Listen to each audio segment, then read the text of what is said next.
7. The trip to Bethlehem. In the month of March, 8 B.C., the month Joseph and Mary were married, Caesar Augustus decreed that all inhabitants of the Roman Empire should be numbered, that a census should be made which could be used for effecting better taxation. The Jews had always been greatly prejudiced against any attempt to number the people, and this, in connection with the serious domestic difficulties of Herod, king of Judea, had conspired to cause the postponement of the taking of this census in the Jewish kingdom for 1 year. Throughout all the Roman Empire this census was registered in the year 8 B.C., except in the Palestinian kingdom of Herod, where it was taken in 7 B.C., 1 year later.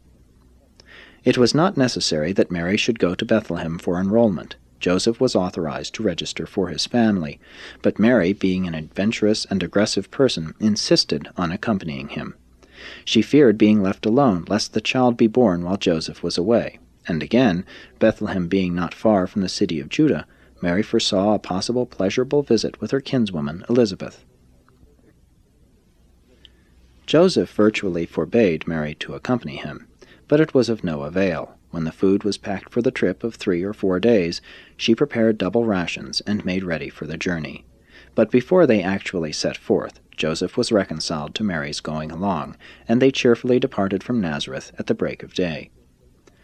Joseph and Mary were poor, and since they had only one beast of burden, Mary, being large with child, rode on the animal with the provisions, while Joseph walked, leading the beast.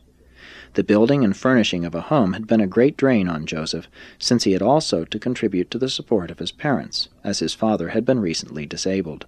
And so this Jewish couple went forth from their humble home early on the morning of August 18, 7 B.C., on their journey to Bethlehem.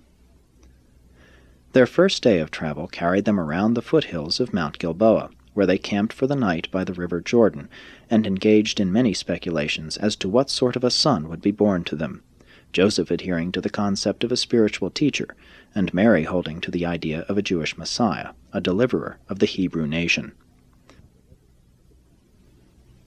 Bright and early the morning of August 19, Joseph and Mary were again on their way. They partook of their noontide meal at the foot of Mount Sartaba, overlooking the Jordan Valley, and journeyed on, making Jericho for the night, where they stopped at an inn on the highway in the outskirts of the city.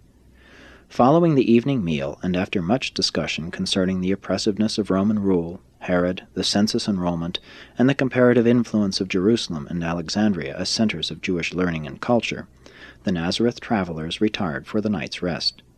Early in the morning of August 20, they resumed their journey, reaching Jerusalem before noon, visiting the temple, and going on to their destination, arriving at Bethlehem in mid-afternoon.